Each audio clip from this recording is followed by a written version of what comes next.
So tickets get assigned a priority based on the severity, and that guarantees a service level agreement. That's always what you want to ask whenever you're evaluating a managed service provider is what are my guaranteed service level agreement times? That guarantees two things. One is a response time and an escalation time. Not everybody's going to know how to fix everything.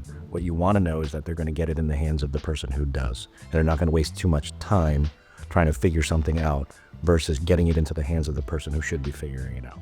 Right? So being able to assign that priority and then guarantee those service level agreements to make you're getting those guaranteed service response times are really the key differences between an immature and a mature service desk. So in a critical downtime or business situation, I think the key is trying to figure out what you're trying to restore to. Help desks usually focus on trying to get things 100% to where they used to be, where really the priority is to make sure that the user can get up and running. So trying to hone in on what qualifies as acceptable working, right? What gets this user back up and running and doing what they need to? And then can we spend the time getting back up to 100%?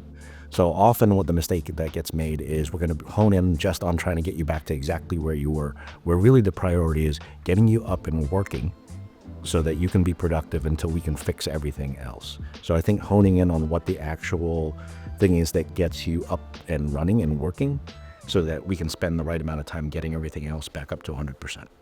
So we have a system of primary and secondary response to emergency requests. There's a line that gets monitored. So if you call in after hours, we've got a person to be able to respond within the guaranteed service response time so that we can find out what's going on and what we need to do to get you up and running.